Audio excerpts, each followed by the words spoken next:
How many of you like looking at prophecy and studying God's Word? Seriously, every student of Bible prophecy, to them and to me, it's like I'm on a biblical treasure hunt. I want to leave no verse unturned. I want to look for answers regarding the times that we're living in and regarding those things to come. I think it's interesting in 1 Peter 1:12, it talks about how even the angels are in heaven strongly desire to look into these things. So just imagine the angels in heaven are having a Bible study trying to figure all this out right along with us. Seriously, they're up in heaven, they're trying to figure this out right along with us. Well, when it comes to prophecy, how many of you know there are always many prophets in this world, but the question is who can we trust? You guys ever know any false prophets? You ever heard any false prophecies? In Jeremiah's time, and again, history repeats itself, pattern after pattern after pattern. In Jeremiah's time, 95% of them were false prophets. That's always the way it is. There's always the highest percentage of false prophets over true prophets. So how do you know the true ones or what's going on? Well, the safest way I find is to examine God's patterns in history, because history repeats itself. But we also must look at things that are beyond the control and manipulation of man. I think that's very important. So with that said, let's go to Genesis. It's in Isaiah, if you want to write these verses down. It's in Isaiah chapter 46, verse 10.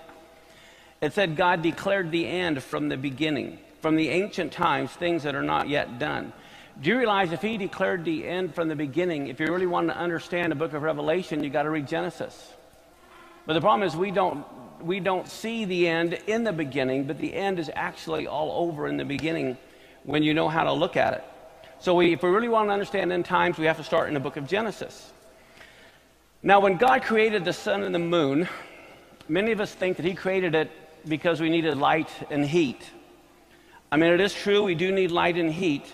But as you take a closer look at the text, you're going to find in Genesis chapter 1, verse 14, there are really four other reasons why he created them.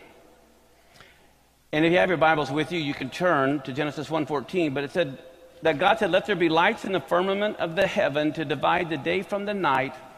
And then it says this. It says, let them be for signs. God created the sun and the moon to send signals to us.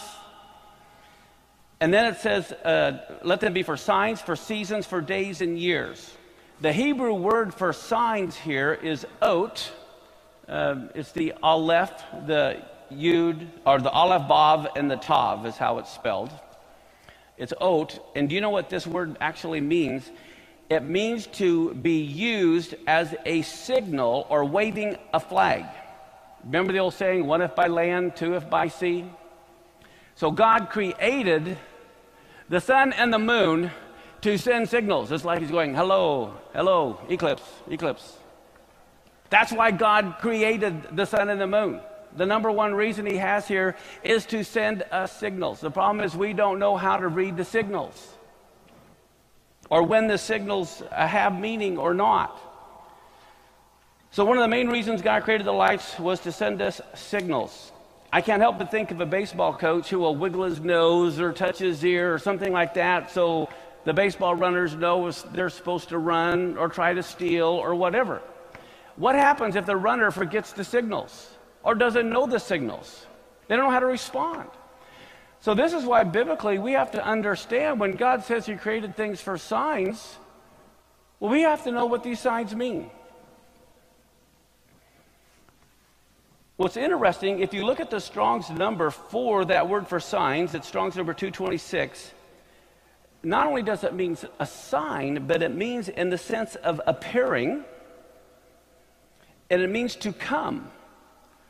So it's almost like these are signals of the Lord's coming, is what this word implies. As a matter of fact, in Isaiah, this is in Isaiah chapter 13, verse 9 and 10, and you can see this is talking about the tribulation. It says, behold, the day of the Lord comes. It's cruel, both with wrath and fierce anger, to lay the land desolate. He's going to destroy the sinners out of it. Then it says, the stars of heaven, the constellations will not give their light. The sun will be darkened in his going forth. The moon will not cause her light to shine. We know from Joel chapter 3, verse 15, it says, the sun and the moon shall be darkened, and the stars shall withdraw their shining. So imagine, here we have the night. We have these shooting stars. We may even have this big comet like Ison coming the end of this year. If you haven't heard about that comet, I'll be talking about it lately. But God created the sun, the moon, the stars, the heavens to not only declare the glory of God, but to send us signals.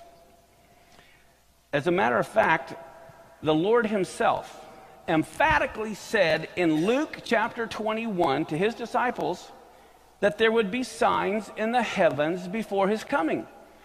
Here's Luke 21 and 25. It says, there shall be signs in the sun and the moon and in the stars, and upon the earth the distress of nations. And then it goes on to say, well, I'm going to go back. Right before that, it says in Luke 21, verse 11, it says, there will be great earthquakes in diverse places, famines, pestilences, and fearful sights, and great signs shall there be from heaven. Now, why do you think Yeshua would be telling us that there is going to be signs in the sun and the moon and the stars? Because that's why he created them. That's what Genesis 1:14 says. God says, I created them to send signals.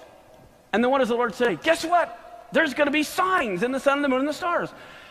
I mean, this is just common sense. If that's what God said why he created them, why should we be surprised when the Lord himself says there's going to be signs? Makes sense. Okay, why would we believe any differently? Well, I'll tell you why. It's because people don't know the appointed times. They're not on God's calendar, but a pagan solar one, and so they don't make the connections. Do you remember what the Lord said to the unbelievers in his day? This is in Luke chapter 12, verse 56. He says, you bunch of hypocrites. You can discern the face of the sky and of the earth, but you don't discern the time. How do you know this is not, how can you not see that this is the time? And the problem is we're in the same situation. Look at what God declared in Jeremiah chapter 8. First, let me just show you this right here. God said, let there be lights in the firmament of heaven to divide the day from the night. Let them be for what? Signs. Luke 21:25. He says, there shall be signs in the sun, the moon, and the stars. All right. But now let's go to Jeremiah. He's talking to the Pharisees and all these unbelievers. He said, you bunch of hypocrites, you don't know the times. There's Jeremiah 8, chapter 7. It says, the stork in heaven knows her appointed times. The turtle dove and the crane and the swallow observe the time of their coming, but my people don't know the judgment of the Lord. The problem is the whales know when to migrate. The birds know when to migrate. They know their times. But God said, my people don't know their times. They're clueless. They're on the wrong calendar. And so if you consider yourself a student of Bible prophecy, but you're not on God's calendar, then you are like a ship in the middle of the ocean without any navigational equipment. In Ecclesiastes chapter 3, verse 1, it says, to everything there's a season, there is a time to every purpose under heaven. Well, how many of you know God purposed everything under heaven? So there's a time for everything. So my question to you is, what time is it? What time is it? Where are we on the prophetic calendar? Well, let's take a look at something. The very next thing, and the problem here is the English language again. In Genesis 1:14, it says, God says, I'm creating the sun and the moon for number one, for signs. And what was the second reason? For seasons. But do you know what the problem is? That's not what seasons mean in the Bible. It's the wrong translation. It has nothing to do with winter, spring, summer, or fall. Absolutely nothing. And so the problem is if we look at that and we think, gee, it means seasons, we're really going to be confused. The Hebrew word is moed, and it's translated to English as another equally ambiguous word in Leviticus 23. The very word that is translated as seasons in Genesis 1:14, that same word in Leviticus 23 is translated as feast. Now, what does winter, spring, summer, fall have to do with food? Absolutely nothing. And so that Hebrew word that is translated as seasons in Genesis, translated as feast in Leviticus, they're both wrong English words. And here you have the same word that the translator translated one way as season, one way as feast, and both are wrong. So this is what we need to look at. In Leviticus 23:2, it says, speak to the sons of Israel, say to them, the feasts of the Lord. Well, when we hear feasts, we think of food. When we hear seasons, we think of winter, spring, summer, fall. But that's the totally wrong thing we should be thinking about. When we think of feast, we're imagining some Thanksgiving banquet, okay, with some big fat turkey and casseroles and pumpkin pies. But these words are about as far apart as you can get. Here we see moed, that's in the Hebrew. You see the mem, vav, ayin, dalet. Translated in Genesis 1:14 as seasons, Leviticus 23:2 as feasts. I'm sorry you can't see on the bottom, but what that literally means is divine appointments. It's like God has a day timer. And he's saying, I have an appointment with mankind. This is when I'm going to intersect human history. So in Genesis 1:14, a better translation would be, he created the sun and the moon to send signals on his divine appointments. On the divinely appointed days like Passover, unleavened bread, Feast of First Fruits, Shabbatot, Rosh Hashanah, Yom Kippur, Tabernacles. Okay, so why did God create the sun, the moon, and the stars? For divine appointments, just like in Leviticus 23. These are the divine appointments of the Lord. How many of you, if your boss told you he wanted to have an appointment with you on Thursday at 2 o'clock, would you tell him, I'm sorry, that doesn't work in my schedule, let's make it Friday at 4? How long are you going to be employed? Okay, who sets the appointments? The boss does. Okay, well, it's the same thing. God sets the appointments. God says, here's when I'm going to meet with you. How many of you believe in divine appointments? Guess what? There's some that are scheduled. Why would you not want to be at the scheduled ones? When God says, I'm definitely going to be there. At this time, on this day, I'm going to be there. I don't know about you, but I want to be there. Think about it from this standpoint. Is God everywhere? Okay. Now, in the wilderness, where you had the cloud of glory and the fire by night, that was God's presence, wasn't it? Was there a cloud of glory and a fire by night in China? Does that mean God wasn't there? God was in China, but he was in the wilderness in a very special way. Okay? So the divine appointments, you may say, well, I can meet God whenever I want to, any day I want to, anytime I want to. Yeah, okay, whatever. But I tell you what, if you want to meet him in a very special way, you need to be where he wants you to be at this time, and you're going to see some phenomenal things happen. So yes, you can meet God anywhere, anytime, but I tell you what, when he sets the day and the time that he'll meet with you, why would you want to miss that appointment? And he will be there in a very special way. He's not there at other times on other days.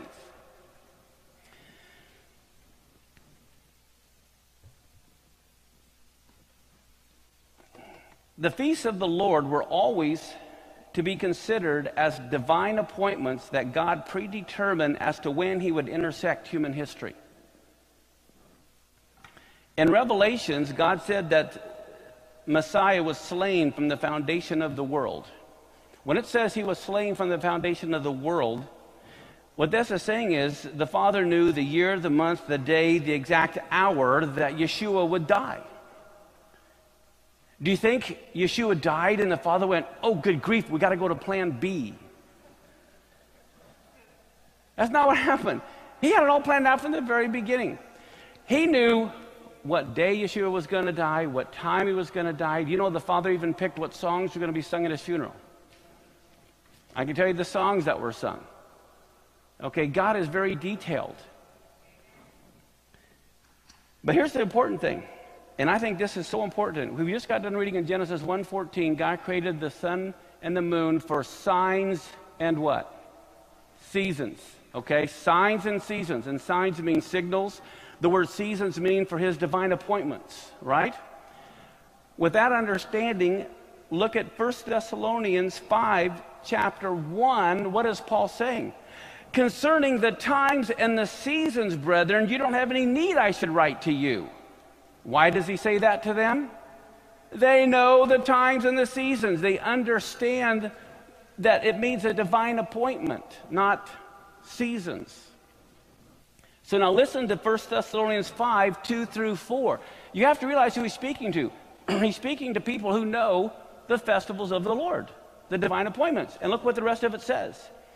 You yourselves know perfectly that the day of the Lord comes as a thief in the night. How many of you have heard that before? Everyone says, oh, right there it says the Lord comes as a thief in the night. We're all supposed to be stupid. That's not what it says.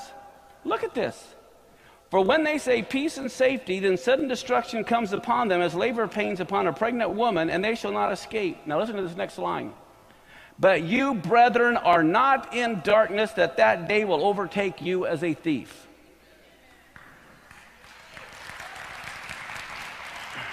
Why will that day not overtake you as a thief? Because you understand the times and the seasons.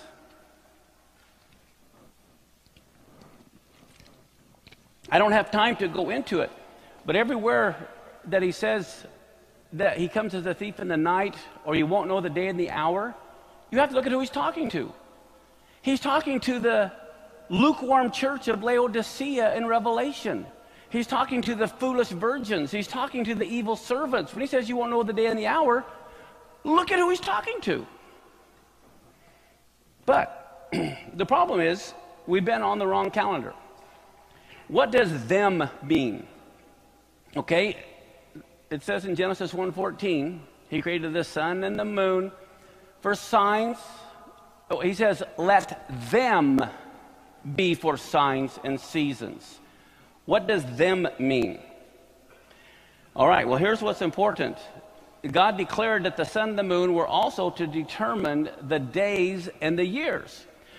So when we first read this, we skip over the word signs. We see seasons, days, and years, and we think winter, spring, summer, fall, and our normal calendar days and our normal years.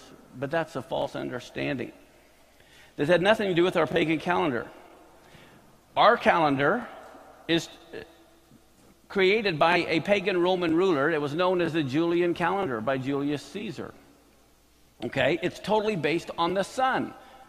This is why we have to add one day every 4 years, February 29th, right? Everyone's familiar with the leap year, to keep everything in line with the sun.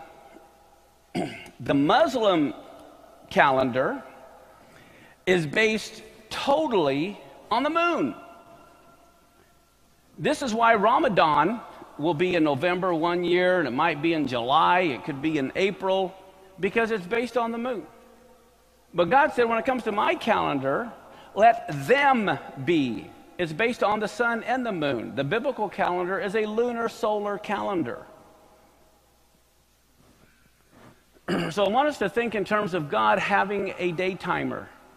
He makes appointments of when he wants to meet with each and every one of us. And so here, I've got this picture of a watch. And we see here, we got the Muslim timepiece. We're not on that one. We're not on our pagan Roman timepiece. We need to be on the Torah timepiece. Okay? So when we want to know what time it is, we need to follow the festival time clock.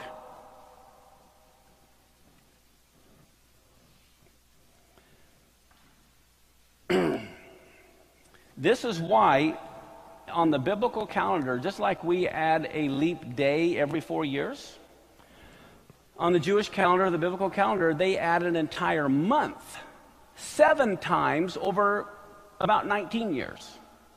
And this is based on the cycle of the moon. Okay? And then so they have to adjust it to keep up with the sun and the moon. So they add an entire month 7 times over 19 years. That's what keeps Passover, because Passover had to be kept in the spring. And if they weren't using a lunar solar calendar, if they only used the lunar calendar, Passover would end up in December. So this is why they use not a solar calendar, not a lunar calendar, but a lunar solar calendar. Now, when it says also for days and years, what were they talking about? They were talking about the holy days. They were talking about the year of Jubilee. They were talking about the Shemitah year, every 7th year that the land was to rest. So God created these things for the biblical holy holidays, okay, and not for the pagan holidays. Now, here's the thing. If you live in a certain time zone, for example, I used to live in Garden City, Kansas, which was like right here on this border. And in Garden City, people had to have 2 clocks because you could drive 1 mile and it'd take you an hour, and that's not counting Seattle-type traffic. You had to have 2 clocks because you would live in one time zone and work in another time zone. Unless you've experienced that, you're not really aware of what it's like to live on the border of a time zone. Well, here's the thing. If you want to meet with someone for coffee, you have to say, well, you talking Colorado time or Kansas time, Central or Mountain, so you could meet. Otherwise, you might get there an hour early or an hour late. It's the same thing when people call us from around the world at the offices or from around the United States.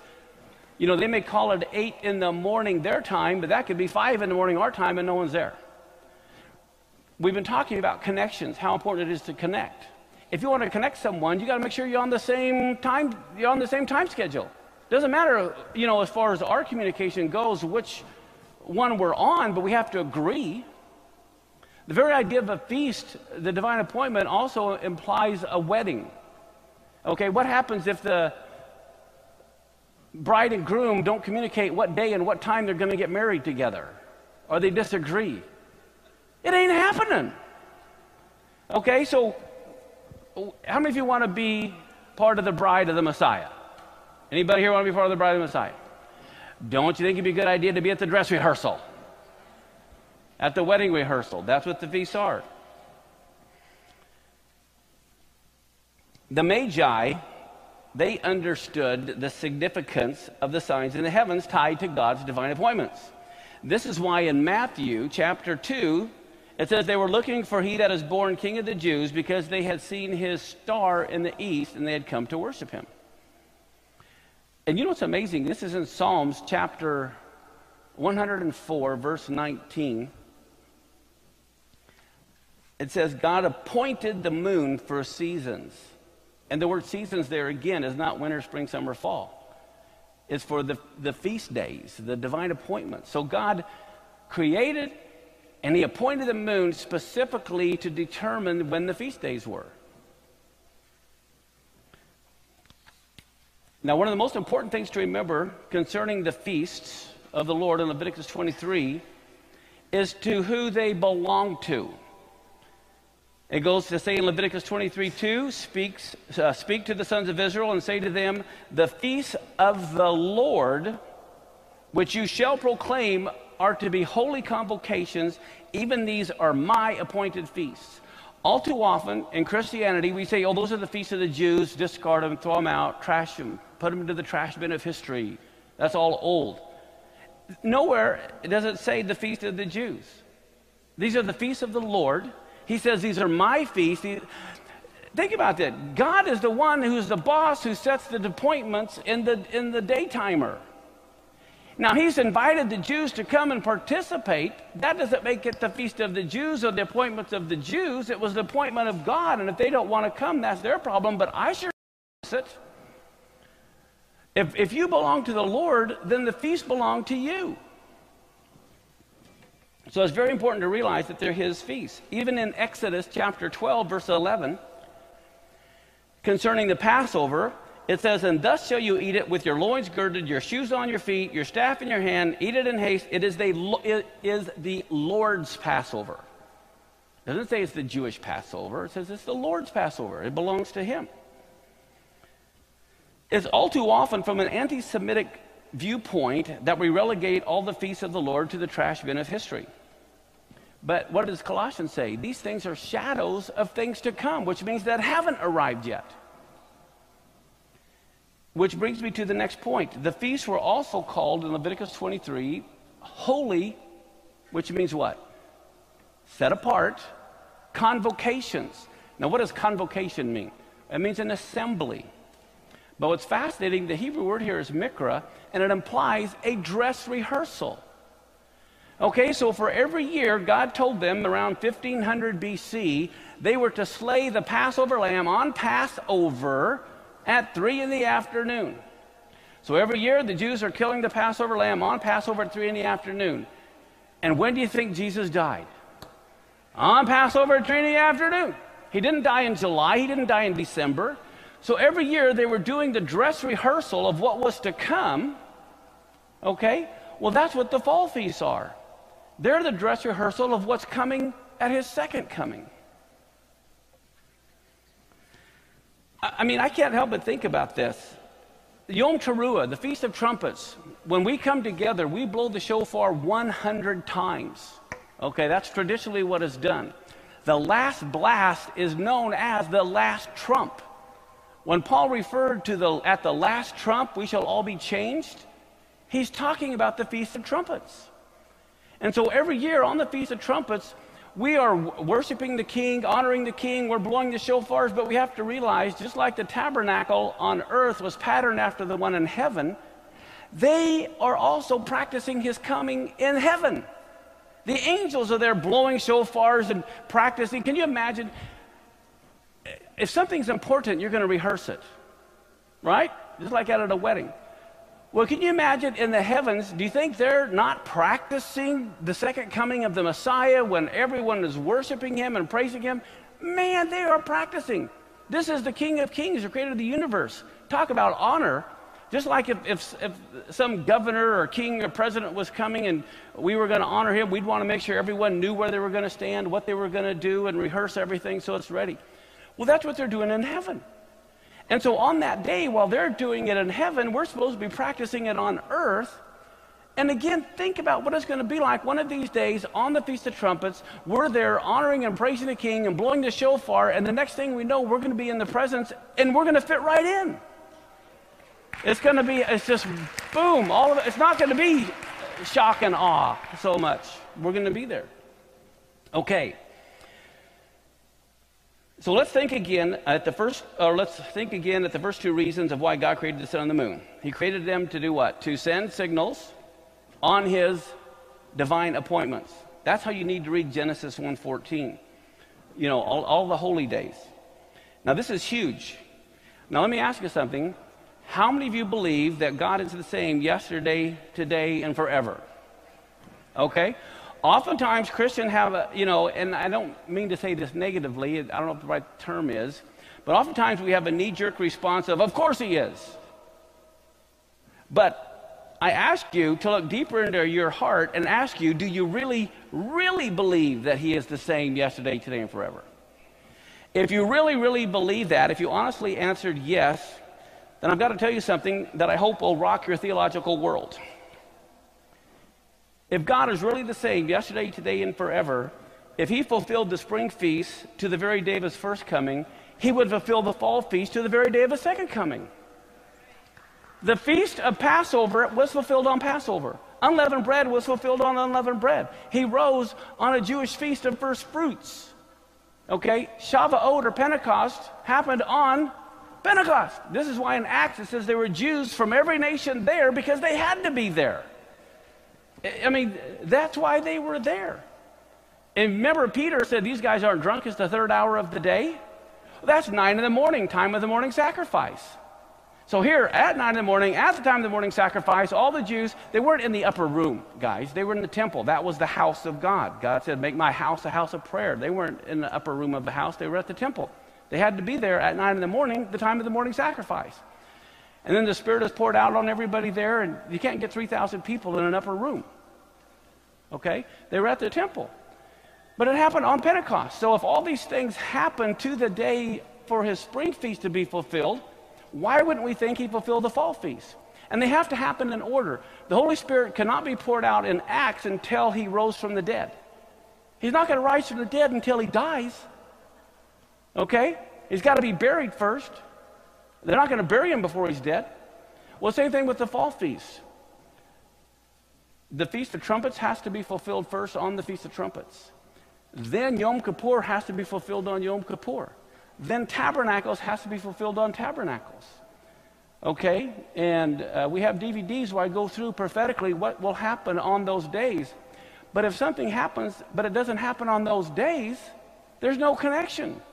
You have to be on God's calendar to know when these things happen, to know that it's God that's doing this. It's not some random event.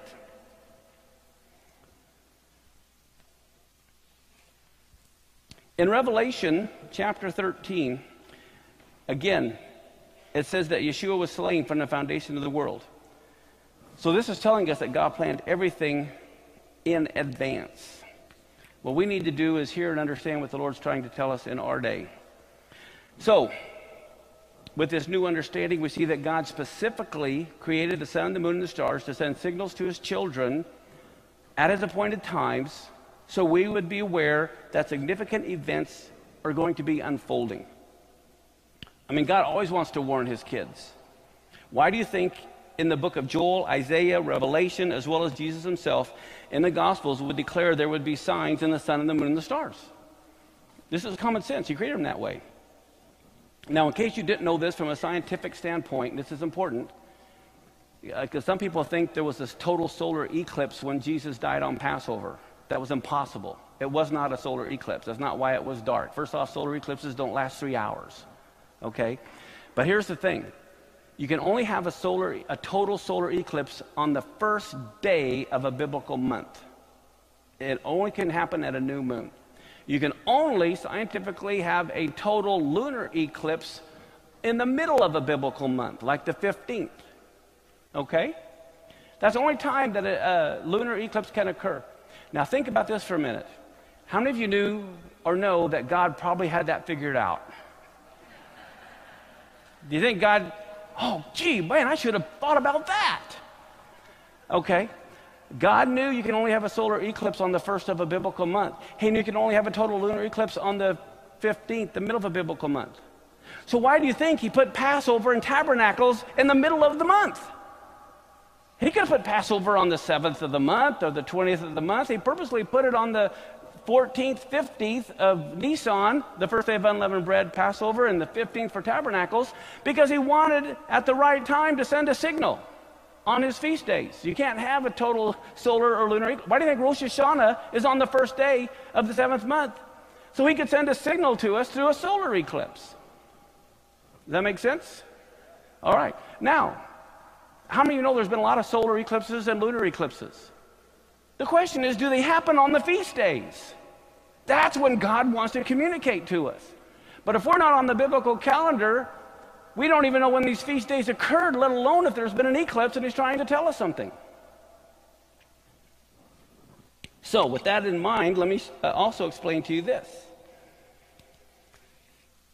In Zechariah, this is chapter 8. I'm going to put up this next little clip here. In Zechariah chapter 8:19, it says, "Thus saith the Lord of hosts, the fast of the 4th month," you see that right at the top, the fast of the 4th month, the fast of the 5th month, the fast of the 7th month, the fast of the 10th month, shall be to the house of Judah joy and gladness, cheerful feasts, therefore love truth and peace. You know the word feast there is moedim. In other words, God's going to turn these fast days into appointed times. Okay? Again, it doesn't mean a great time to eat. But here's the thing. You don't have to answer me, but is there anyone here who is not familiar what he's talking about here? Is everyone familiar? Does everyone know what he's talking about? Okay. Well, here's the thing. Every single one of these have to do with the destruction of the temple in 587 BC by Nebuchadnezzar. These are when these fasts started. They started then. They each have to do with an event that I'll tell you about here in just a minute. But there's very significance to these dates. But now look at this. How many of you are interested in prophecy? Anyone here interested in prophecy? Okay. Well, this is a prophecy right here, not from Zechariah. It's from God himself. It says the Lord is telling you that these fast days are going to become feast days. Well, guess what? If you don't know anything about them and they get turned into a feast day, how are you going to know that prophecy's been fulfilled? You don't even know when it is. So if you're interested in prophecy and you've thrown out the whole Old Testament, there's a whole lot of prophecies that are based on the biblical calendar. You don't even know when these prophecies are fulfilled or where we're at in biblical history or the prophetic time frame. So let's look at these.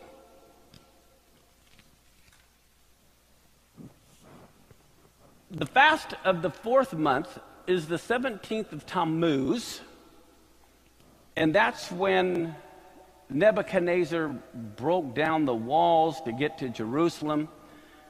The fast of the 5th month is the 9th of Av, okay? And the 9th of Av is when the temple was destroyed and everything was burnt down. The fast of the 7th month is when Gedaliah was killed, that Nebuchadnezzar had made governor. I should have had the 10th month up at the top, because the fast of the 10th month, think of this is not correct, but I'm just telling you for the Greek mindset to help. Let's say the 10th month is October. Okay, it's not, but I'm just giving you an idea here. And let's say the 4th month is April or whatever. It was in winter that Nebuchadnezzar surrounded Jerusalem. It was called the 10th of the month of Tevet. On the 10th of Tevet, Nebuchadnezzar surrounded it. But think of the 10th of the month as being at the top of the previous year. So he surrounded Jerusalem on the 10th of Tevet.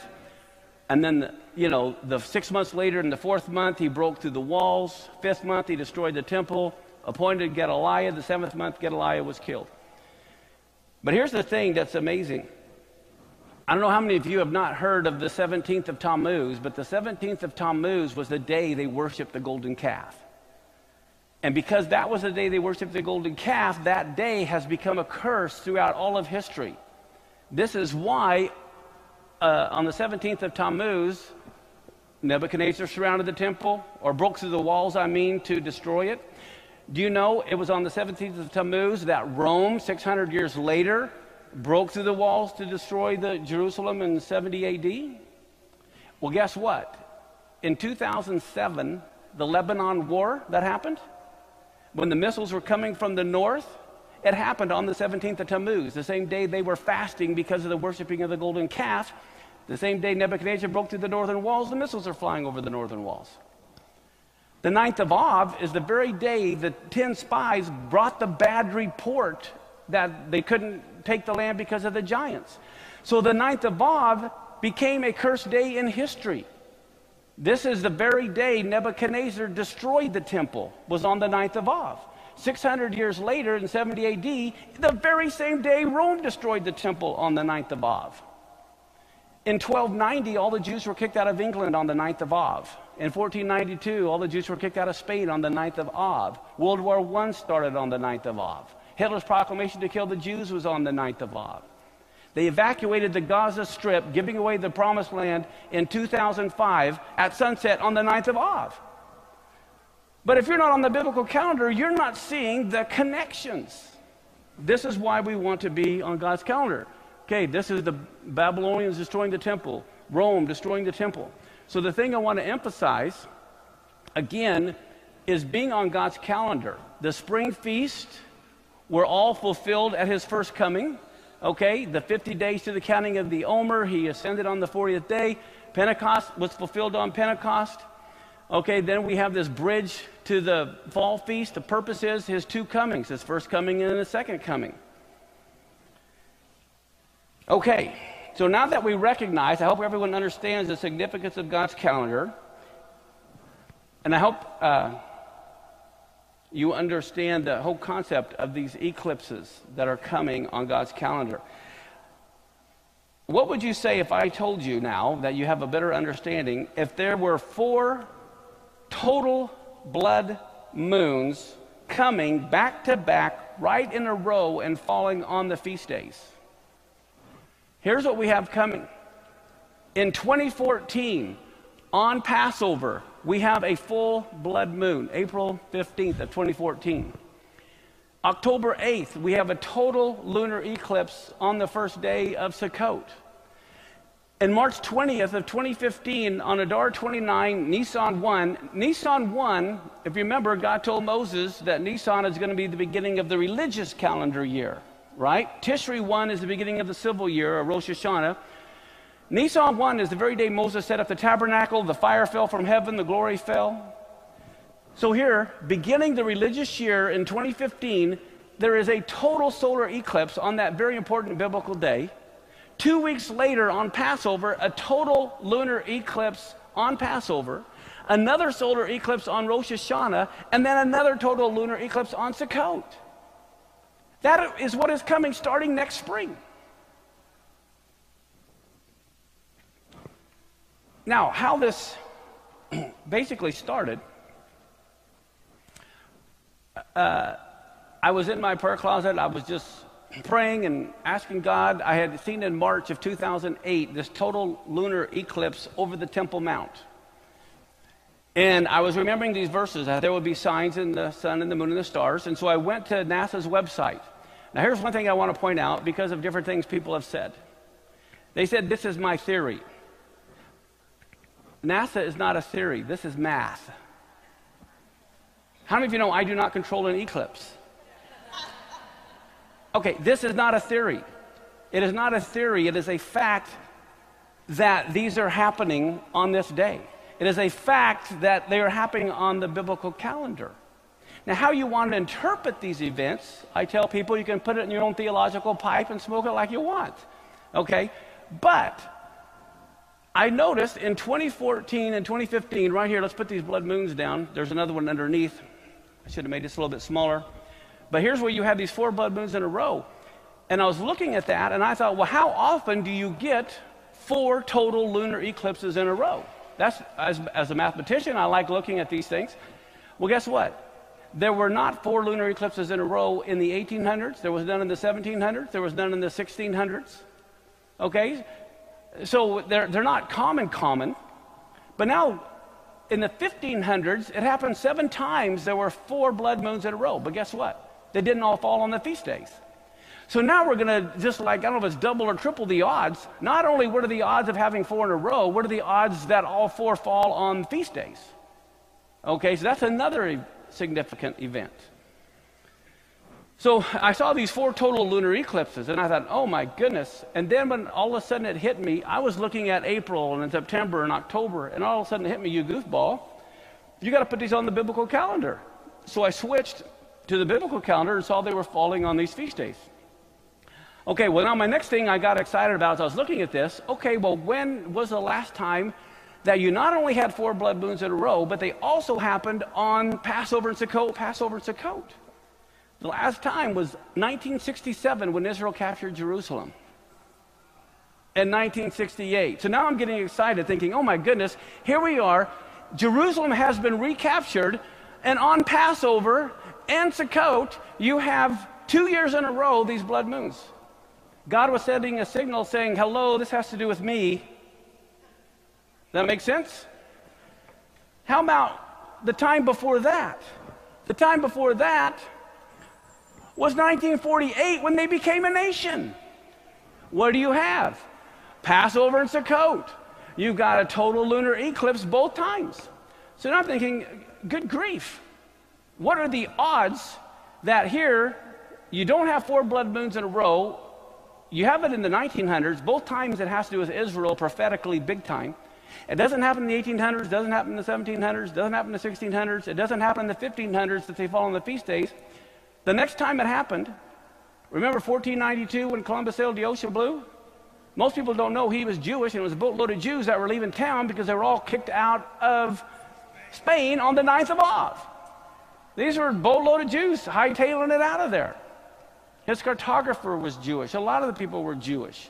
Well, guess what? 4 blood moons, 1493, 1494, Passover and Sukkot, Passover and Sukkot. So for me, it's like, good grief. I'm looking at this thing. God said he's going to send signals on his feast days by signs in the sun and the moon, and then all of a sudden, and also in 70 AD, if you go back and look, you're going to see eclipses all over 70 AD. God is sending, we have to know his signals. We have to know his signs. What is he trying to tell us? Okay. So here we see, coming up in 2015, which is going to be very significant, we have the solar lunar eclipses. Because here's the thing, when I looked at this, I said, well, God has to be 100% accurate. There has to be signs in the sun as well, not just the moon. And so I looked, and it's like, good grief, we got signs that the sun has turned to sackcloth, the moon to blood. Okay, so now, I think what greater divine signal could be given than this, than the fact that Jerusalem is taken back and Israel's become a nation? Now from Joel, look at something here, chapter 2, verse 31, it talks about how the sun will be turned to darkness, the moon to blood before the great and terrible day of the Lord. And in Exodus 12, God told Moses Nisan would be the beginning of the year. And so we see that we have all these eclipses. But here's the thing that I want to point out here now. And you may get a little confused as you see this, but I'm going to explain it in the next couple of pictures as we go. All right. Oh man, it would have helped if, let me read some of this because I made it too big and you can't catch everything. So I'm going to explain what a Saros cycle is. If you don't know, you can go to NASA's website to find out. I have the shortened version for you from NASA's website. Here's the thing. The recurrence of eclipses is governed by the Saros cycle. It's about 6,585 days or 18 years. You see why they have to add 7 months or, an extra month 7 times over 19 years? Because that's the cycle. It was known to the Chaldeans as a period when lunar eclipses seem to repeat. History repeats itself. A synodic month, which means the new moon to the new moon, is 29 days and 12 hours. This is why, we have a calendar that's 30 days or 31 days or whatever. If it was totally on the moon, things would change. So a Saros series returns, it says, to about the same geographic region every 3 Saroses, or 54 years and 34 days. 18 times 3 is what? 54. So let's take a look at this. Here's what I'm talking about. For example, you see in 1901, here was this total lunar eclipse here. 18 years later, because of the cycle, in 1919, it occurs here. 18 years later, it occurs here. Well, 54 years, okay, that's 3, it loops back around, and it seems to be in the very same place, but it's moving north. And then it just repeats, and it goes here, here, and here. So this shows you where it's going to be in 2045 or whatever.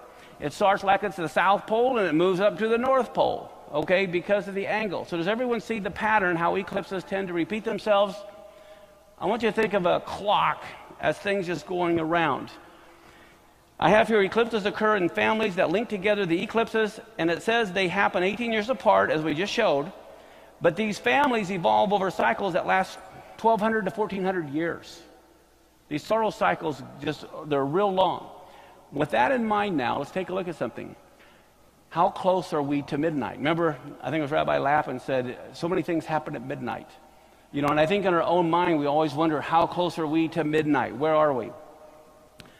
Well, I want to show you something. Here is the Saros cycle 137 that has the total blood moon on Passover seen in Jerusalem in 2015. When you're looking through this Saros cycle, I want you to notice something here and see if you can see this. This Saros cycle 137, you see it happened in July 2nd, 1871, July 12th, 1889, July 25th, 1907, 1925, 43, 61, 79, 97, it goes down to 2015. But I want you to notice, I saw a pattern, and the pattern scientifically, mathematically should be there. What do you notice here? They're happening in succeeding months. They're happening in, you notice, Av, Elul, Elul, Elul, and then we get to Tishri, okay, which is the 4th month, then the 5th, then the 6th. But I want you to notice there's a generation. I want you to see this. 1907, 1943, a generation is about 50 years. Do you see that? What I want us to realize as we look at these is a generational time clock. Here we see Elul, and then the bottom one was Tishri. Every Saros cycle is like that. It's a little different month. They're on a little different cycle. But what's amazing is look at this. Here we have the months of the year. Now remember, Adam and Eve were created on the 1st of Tishri, Rosh Hashanah. That's why it's the civil calendar year. And what I want you guys to remember, Nisan is when Moses hung out, right? That's with the religious calendar. But the thing is this, I want you to see the months of the year like a time clock, so let's put the clock in as it goes around. And here, I want you to look at this. I don't know if you can see this, but here's the generation of 1450 to 1500, 1500 to 1550, as it's going around the clock. Now, here's the thing. I'm going to go back for just a minute. I want you to see this. Let me go back here. Remember I told you in the 9th of Av, what did that mean? What happened on the 9th of Av? Judgment. That meant this generation, this 50 years was a time of judgment because it's the month of Av. What do we have? World War I, World War II. This was a generation of judgment. What is the next generation from like 45 to about 2000? The month of Elul, which is the month of return. And what do you see? Israel returning back to the land. Jerusalem returning back to Israel. This generation, this 50 years, was the month of return. So what generation are we now starting? The generation of Tishri, which is the coming of the Lord in the fall feasts. That is as this clock is moving, as we're going around, what do we see? We see each generation is a month, and as it goes around, it comes right back to us, which is now Tishri, which is the, 2000 to 2050. We are the generation on the time clock of the biblical months. And remember, right here, Nisan, the beginning of the religious calendar, to Tishri, you have all the blood moons and the feasts, the solar eclipses, all happening right here. So it's just kind of fascinating. Now, one other thing that I want to bring out, in Psalms 102, let me see. Let me read you this, what I wrote here, before I go into that. Let me see. Some people ask me sometimes, well, can all these eclipses be seen in Jerusalem? I want to try to answer some of the objections people have. Well, first off, having that view is a very narrow view of prophecy. How many of you know God loves the whole world? So he's going to send his signals around the world, the whole world. Between these eclipses, everyone around the world is going to see them. But the whole point is moot because you can see any one of them on the internet. It doesn't really matter where they can physically be seen. Not only that, guess what? People were clueless in 67 that this association was there. They were clueless in 48, and God still did it anyway, whether anyone was aware of it or saw it or not. So that's not the point. But the last one, 2015, is seen in Jerusalem. So with that, the Bible says that in the last days knowledge will be increased. This is not just secular knowledge, but it is biblical knowledge. And I believe that, just so you know, this won't happen again. 4 blood moons, Passover and Sukkot, will not happen for over 100 years. This, I think, is the last warning that we have. I think we're that close. It says in the mouth of 2 or 3 witnesses, let everything be established, and to have it happen in 40, right after they became a nation, right after they captured Jerusalem. So we've already had 2, and I think this is our 3rd strike, so to speak. But listen to this. I'm talking about generations. This is a very important verse. It says in Psalms 102:16, when the Lord shall build up Zion, he shall appear in his glory. When did the Lord build up Zion? 67, when Israel recaptured Jerusalem. And guess what verse 18 says? And this is being written for the generation to come. And in Hebrew it's akaron, and it means the terminal generation, the last generation. So the generation that sees Zion built up is the terminal generation, according to Psalms 102, 16 through 18. Now lastly, as I'm going to wrap this up here, in the works of Josephus, talking about great signs in the heavens. Josephus, he was a Jewish historian who lived and wrote during the destruction of the temple. He has a book out, The Complete History, or Works of Josephus. I have it. But in his one book called War of the Jews, it's book 6, chapter 5.3.289, if you want to reference this. He says in 70 AD, right 69 AD, right in there was a star that appeared over Jerusalem like a sword. There was a comet that continued for almost a year. Comets are harbingers of things to come. They're signs in the heavens. And the Lord told us there'd be great signs in the heavens. Well, how many of you have heard of Comet Ison? Who here has not heard of Comet Ison? I just need to know. Well, I'm glad you're here. There is you can Google it. It's the letter ISON. Comet Ison is a scientific fact. It's not coming anywhere near Earth. I'm not talking about a comet hitting Earth at all. I'm talking about what science is saying could be one of the largest, brightest comets in all of history that is coming this November.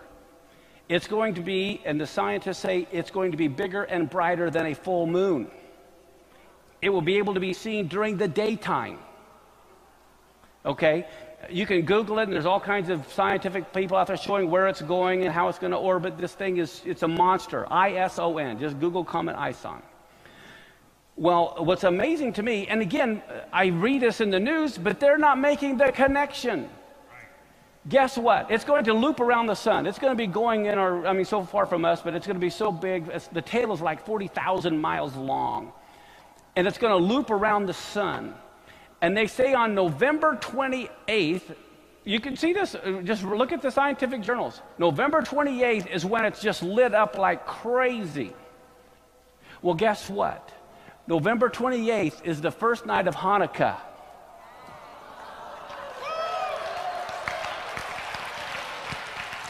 So guess what? God says, I'm lighting this first candle.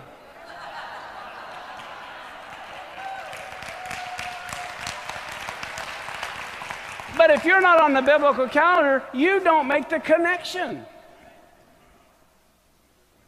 As a matter of fact, what is happening tonight, and I think about right now, I don't know if you've heard, there is a conjunction of Mercury, Venus, and Jupiter. They're all going to appear in the night sky, okay, tonight.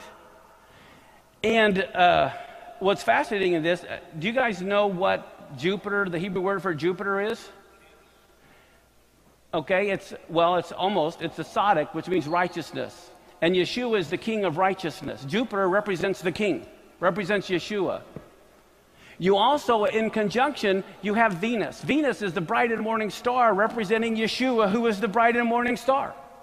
You have Mercury, which is the messenger. Here, Yeshua is trying to send a message on Memorial Weekend when we're supposed to remember him, Zikron, to remember him.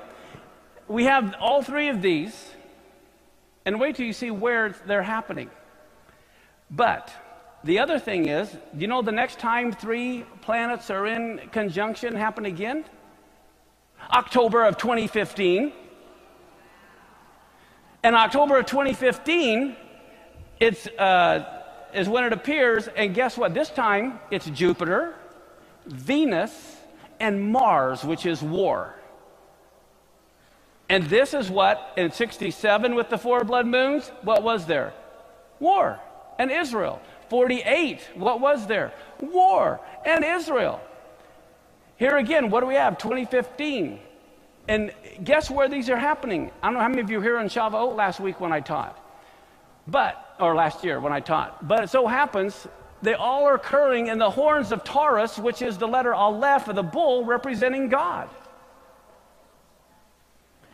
That's tonight. That's where they're taking place, right between the horns of the bull.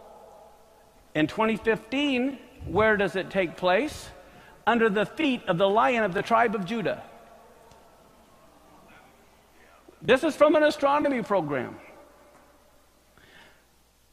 So anyway, I could go on, but there's just so much that if you understand, and I want to make this point, there's a world of difference between biblical astronomy and astrology. I want absolutely nothing to do with astrology. And it's easy to tell the difference. Astrology it's all about you. Well, guess what? You're sweet, but it ain't about you. And it ain't about me. When you look at it from the perspective of it's all about God, you're going to have the correct perspective. I have a lot of other things here, but I don't have time, so I'm going to buzz into something. I want you to see this. How many of you heard of the comet Shoemaker-Levy in 1994? 21 fragments hit Jupiter. Did you guys know that? I don't know if you didn't know that or not. You can look it up, but it's a fact. Most people don't know that it happened on the weekend of the 9th of Av. That's when it happened. On the 9th of Av, judgment. You have all these 21 fragments pummeling Jupiter, one right after another. 21 is 7 times 3. 1994 was a Shemitah year. And so that is telling us judgment is coming over the next 21 years or the next 3 Shemitah years. Not only was it the 9th of Av, the Torah portion that weekend was Deuteronomy 1, which is Devarim, which means these are the words. In other words, God says, I'm speaking to you here. So what happens in 2001, on the Feast of Trumpets, the Dow falls 7%. It was the largest economic drop ever in history in 2001 to that day. That was a Shemitah year. What happened 7 years later in 2008?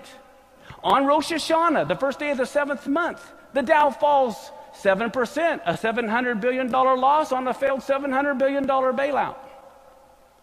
Now, what's going to happen on Rosh Hashanah 2015? Another Shemitah year. We're talking 2 years from now. When I look at the patterns of the eclipses, war, judgment, economic calamity, Israel, I mean, these are the things that I see coming, and we got a little bit of time here now to get ready. So, anyway, the point is this. To me, all these signs coming together at one time, and I think I have that. Let me look at this. Oh, yeah, this is where everything falls at once. But here we go. Here's what we got coming. All these are all on feast days, guys. This hasn't happened in history for several hundred years. You have all these eclipses that are happening. They happened in 2008. You had even Venus going around a week before Shavuot, around this, eclipsing the sun. I mean, there's so many signs in the heavens that are all tied to the feast days, and they're all culminating right here at one time. I think this is signaling God is about to close this chapter of human history. This is the final curtain call. Very well could be before the Great Tribulation mentioned in the Bible. But God has always wanted to warn his people and the rest of the world before he intervenes. And what better way to communicate this to the world but through the universal language that speaks to every tribe, nation, and tongue. So all I can say, hold on to your shorts. Thank you very much.